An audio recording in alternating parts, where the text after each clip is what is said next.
네, 두 번째 발표를 맡게 된 녹색전환연구소 소장 김병곤이고요. 오늘 자치분권과 디지털 기본권 얘기를 하는데 기후와 생태계가 좀 낯설 수 있는데 사실 개인적으로 저는 그런 생각을 계속 해왔거든요. 뭐냐면 어쩌면 기후와 생태 위기가 우리로 하여금 우리의 자신의 의지로 하지 못했던 자치분권이나 디지털 권리를 촉진하는 데 도움이 되는 레버리지로 작동할 수도 있겠다 이런 생각이었는데 왜 그런가 하면 이제 기후와 생태 위기에 대처하기 위해서 해야 될 가장 큰 과제 중에 하나가 에너지 전환 아닙니까? 에너지 전환이고 그 에너지는 아마도 이제 풍력과 태양광 같은 재생에너지 중심으로 갈 터인데 그 재생에너지 중심의 에너지 전환이 되게 되면 기존의 화석연료 중심으로 되어 있는 에너지 체계하고는 다른 요구를 요구받게 됩니다. 뭐 예를 들어서 이런 거죠. 그러니까 기존의 석탄이나 석유, 가스 같은 전통적인 화석연료를 사용하게 되면 통상 에너지가 비즈니스 있는 쪽으로 가게 됩니다. 말하자면 우리가 대한민국에서 석유가 하나도 나지 않아도 중동에서 석유를 사서 대형 유조선에 실어서 공장이 있는 또는 뭐 사무실이 있는 수도권과 서울로 갈 수 있게 되지 않습니까? 하지만 잘 아시다시피 태양광과 풍력은 그렇게 비즈니스가 있는 쪽으로 태양광 시설과 풍력 시설을 떼가지고 갈 수가 없습니다. 굳이 거기서 나오는 에너지를 쓰고 싶으면 대규모 송전선을 만들어서 끌어가야 됩니다. 그러다 보니까 최근의 추세들은 과거의 화석연료 시대하고 달리 비즈니스와 공장이 에너지가 있는 쪽으로 움직이는 경향이 있습니다. 이제 이런 경향들은 향후에 우리의 수도권 집중을 에너지 전환이 오히려 지역 비수도권으로 전환시키는데 상당히 잘만 활용하면 유리한 레버리지가 될 거다. 이제 이렇게 생각을 했었고요. 또 디지털 전환도 마찬가지입니다. 최근에 특히 인공지능은 인공지능의 특별한 알고리즘도 있지만 인공지능의 그 규모의 법칙이라고 하는 법칙이 작용하면서 자원과 에너지를 대량으로 소모하는 게 특징이지 않습니까? 이제 그러다 보니까 AI나 데이터 센터 같은 것이 불가피하게 에너지와 토지, 물 이런 자원들이 몰려 있는 곳으로 가야만 하는 상황들이 전개되고 있습니다. 최근에 한국에서는 수도권 뭐 어느 지역 이남을 난방한 개선 이제 이런 얘기 합니다만 최근에 AI와 데이터 센터는 그렇게 과거처럼 금융이나 인재가 있는 대학이 있는 곳으로 AI와 데이터 센터가 가는 게 아니고 전 세계적인 추세는 지리적인 에너지와 자원과 물이 있는 쪽으로 가는 추세이기 때문에 틀림없이 향후에 상당 기간 동안 대한민국도 아직은 수도권에 데이터 센터가 집중되어 있는 상황이긴 하지만 조만간에 비수도권으로 갈 수밖에 없는 조건들이 만들어지리라 생각합니다. 이제 이렇게 볼 때 어쩌면 기후위기와 생태위기가 우리가 하지 못해 우리의 자발적인 의지와 의사로 하지 못했던 자치분권과 디지털 편제를 조금 다르게 바꿔줄 수도 있는 그런 계기가 될 수도 있다는 점에서 오늘 뭐 이런 주제가 나름대로 의미가 있지 않나 싶습니다. 이미 여러분들 아시는 것처럼 기후위기는 상당히 심각한 상태고요. 재작년이죠. 그러니까 2024년 기준으로 보면 10년 전에 11년 전이군요. 벌써 11년 전에 파리협약에서 얘기했던 1.5도 경계선을 넘어가 버렸습니다. 그리고 최근 3년 평균 기준으로 해도 4.5도를 넘어갔는데요. 그 결과 원래는 기후과학자들이 2040년 정도에나 도래할 걸로 예상됐던 1.5도 한계선을 영원히 넘는 시기가 앞으로 2, 3년 안에 영원히 넘을 거다. 이제 이런 전망이 커지고 있습니다. 정확히 말하면 이재명 정부 임기 아래 그리고 6월 3일 날 지방정부가 이제 들어서서 민선 9기가 시작되겠습니다만 민선 9기 정부 임기 안에 1.5도 라인은 깨질 걸로 예상이 되고요. 이미 작년 말에 이코노미스트는 1.5도는 죽었다. 이렇게 공개적으로 선언한 바가 있습니다. 그래서 이 문제를 제대로 풀지 않고서 우리가 자치분권이나 또는 이제 디지털 전환 또는 인공지능 3대 강국을 독립적으로 얘기하기는 이미 어려운 상황에 벌어졌기 때문에 이것과 연관을 좀 시켜보는 게 맞겠다라고 보여지고요. 해외에서도 이제 기후 문제와 이 AI 문제 그리고 기후 문제와 여러 가지 다른 이슈들이 밀접하게 전개되고 있는데 뭐 예를 들어서 트럼프 정부는 작년 연말에 국가 안보 보고서 얘기를 하면서 기후 위기는 거짓말이다. 그건 굉장히 잘못된 이데올로기다. 이렇게 공개적으로 반박한 바가 있고, 그 몇 개월 전에 7월 25일 날 미국에서 가장 먼저 AI 액션 플랜을 발표했죠. 근데 그 AI 액션 플랜은 중국과의 경쟁을 이유로 AI의 경쟁에서 승리하는 목적을 위해서라면 여러 가지 기후 문제를 포함해서 환경 규제를 유예할 수 있다. 이제 이런 식으로 기후 의제를 뒤로 뺄 수 있다는 의지를 강력하게 내보이면서 지금 사실은 AI 의제와 기후 의제가 미국 기준으로는 굉장히 크게 충돌하는 상황들이 만들어지고 있습니다. 우리도 이제 비슷한 상황들이 전개될 거라고 생각하고요. 아까 우리 이제 홍 교수님께서도 말씀하셨지만 유럽은 그동안 두 가지 특징이 있었던 것 같아요. 제가 볼 때는 유럽 대륙은 첫 번째는 세계 최초 탄소 중립 대륙이 되겠다고 하는 걸 나름대로 본인들의 이제 프라이드로 삼아서 전체적으로 기후와 생태 대응들을 선도해 왔죠. 그리고 또 하나는 디지털과 AI 분야에서는 이제 전 세계 룰메이커로 이를테면 칩 제조는 중국과 대만에서 하고 그 AI 같은 첨단 서비스 개발과 아이디어는 미국에서 하지만 그것과 그 사용과 관련된 규칙은 유럽이 한다. 이제 이런 나름대로의 또 프라이드가 있었는데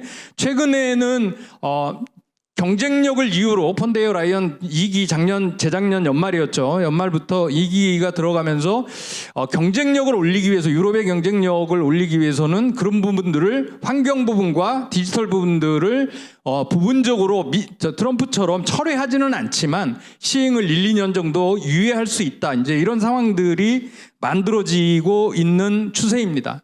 반면에 우리가 주목해봐야 될 건 중국인데 중국은 여러분들 아시는 것처럼 전 세계 태양광의 절반은 중국 땅에 깔릴 만큼 이 녹색 부분 특히 태양광이라든지 그 다음에 풍력 터빈 그리고 배터리 전기차 전해조와 같은 녹색 기술 부분에서는 전 세계에서 압도적인 경쟁력을 가지고 가고 있는데 중국은 이 녹색 부분들을 압도적으로 가져가고 있을 뿐만 아니라 AI 경쟁력을 뒷받침하는 데서도 이 녹색 기술을 활용하려고 하는 의도가 굉장히 강력하게 배어 있습니다. 이제 이런 것들이 오히려 중국으로 하여금 미국과 달리 녹색 기술과 디지털 기술을 혼합함으로써 자신들의 경쟁력을 가져가려는 경향들을 보이고 있고요.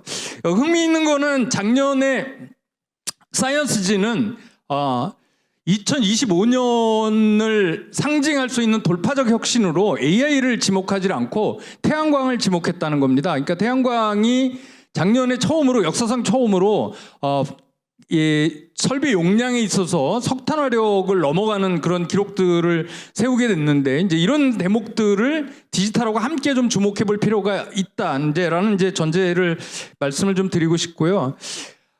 이제 본격적으로 디지털 얘기로 들어가 보면 우리 잘 아는 것처럼 한국은 AI 3대 강국을 국정과제로 제시하면서 굉장히 빠르게 AI와 디지털을 추진해 나가고 있습니다. 근데 이 대목에서 사실 이제까지 공론장에서 거의 나오고 있지 않는 얘기 중에 하나는 뭐냐면 현재 우리는 AX라고 하는 이름으로 AI 트랜스포메이션을 하고 있고 또는 기후부에서는 GX라는 이름으로 녹색 전환을 동시에 추진하고 있는데 전 세계는 디지털 전환 또는 AI 전환과 녹색 전환 또는 생태 전환을 지금 함께 추구하고 있는 경향이 있습니다. 그런데 한국은 그 이전부터 그리고 지금은 더 주로는 디지털 전환과 인공지능 전환을 주로 취하면서 생태 전환과 녹색 전환에서는 상당히 뒤떨어져 있다는 거죠. 말하자면 이게 이제 언밸런스 됐다고 하는 건데 통계들을 봐도 명확합니다. 이미 이제 AI 우리 3대 강국 가기 이전에도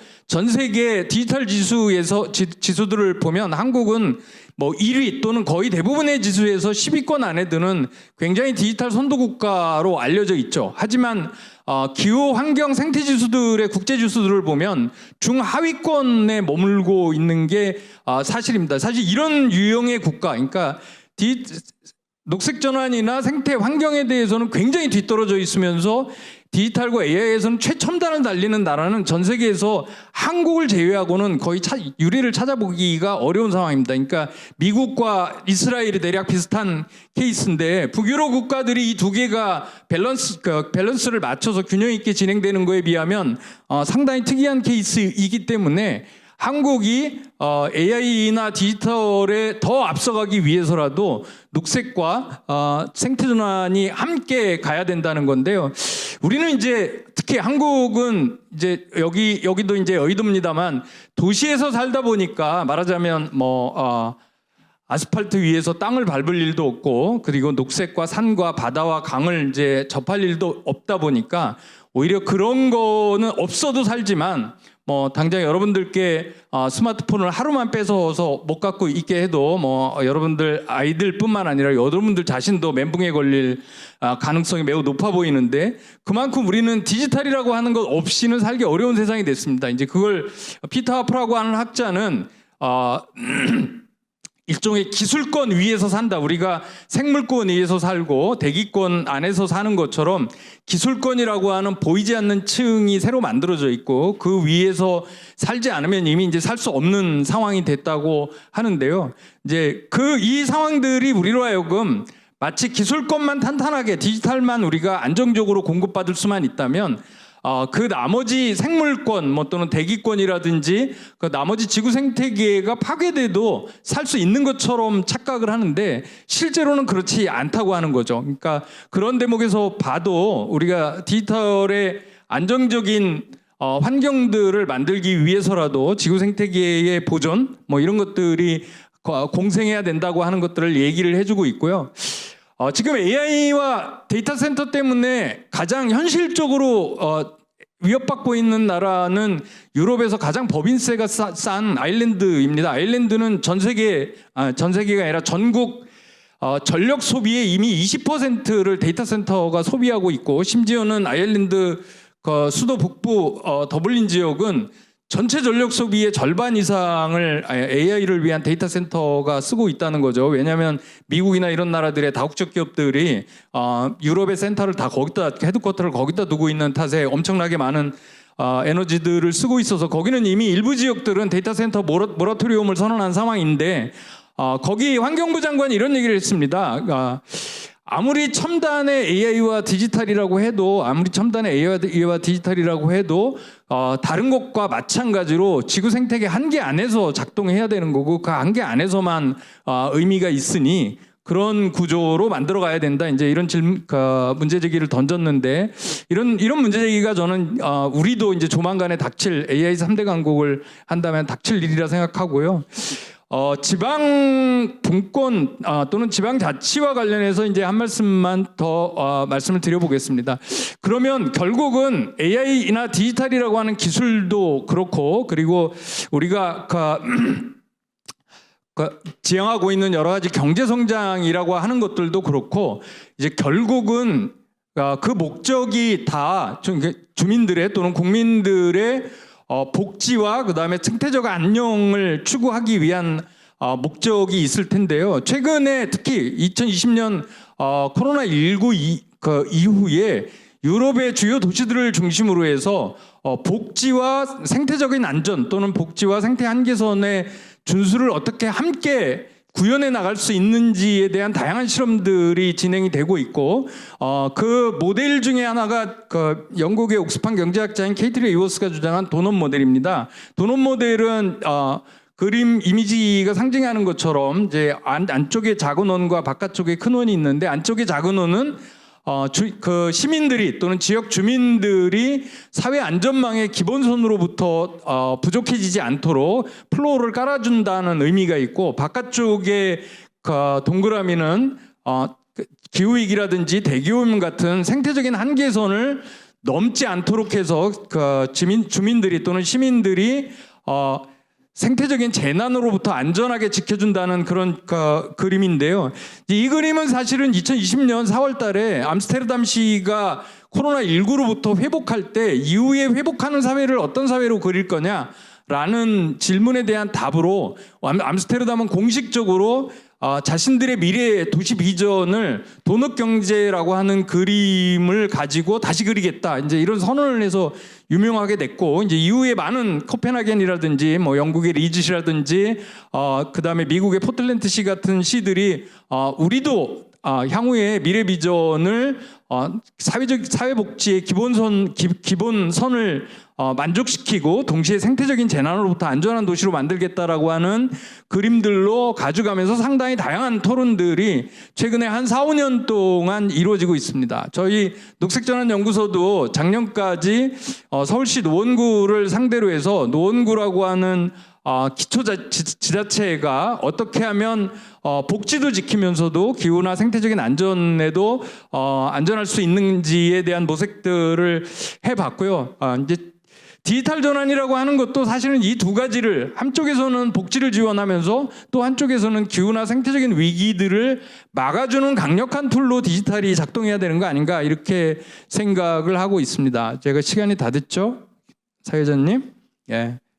그래서 이제 사실은 최근에 과거와 같으면 기후위기 대응이라든지 그리고 이제 생태적인 어떤 대응들이 다소는 미래 세대를 위한 추상적인 용어들로 사용이 되고 또는 국가적인 어떤 숫자를 지키는 과제들로 논의가 되었는데 최근에는 기후위기나 에너지 전환 같은 것들이 굉장히 지방적인 차원에서 진행되고 있다는 하나의 특징이 있고요. 또 하나의 특징은 요즘은 기후 정책은 별로 주민들에게 또는 지역 주민들에게 그다지 인기가 없습니다. 그리고 반대로 요즘에 이제 복지 정책이나 돌봄 정책을 얘기해도 절실하긴 한데 뭔가 새롭게 다가오지 않습니다. 그런데 요새 지방 정부들에서 되게 강력한 호소력을 가지고 있는 것 중에 하나가 기후와 복지가 함께 가는 정책입니다. 그 중에 하나가 이제 고양리 모델 같은 거지 않습니까? 여주 고양리 모델은 지역 공동체에 태양광을 깔았기 때문에 사람들한테 유명해진 게 아닙니다. 저거는 지역 공동체가 출자를 해서 지역 공동체 소유의 태양광을 깔았고 그렇게 해서 깔은 태양광으로 나온 수익을 지역 공동체 공동식당과 지역 공동체가 운영하는 공동 마을 버스로 운영해서 복지를 보강했다는 데 있습니다. 여러분들 잘 아시는 신안 모델도 마찬가지지 않습니까? 신안 군 근처에 태양광과 풍력을 많이 설치했기 때문에 유명해진 게 아니고 그렇게 해서 설치한 태양광과 풍력으로 지역 주민들에게 햇빛 연금이나 햇빛 소득을 주었기 때문에 의미가 있어서 아마도 올해 지방선거는 호남 중심으로 해서 그 유사 모델들에 대한 공약 경쟁이 치열할 것으로 예상이 되는데 이런 현상들이 이미 한국에 생기고 있다. 이제 이런 말씀 드리고 마지막으로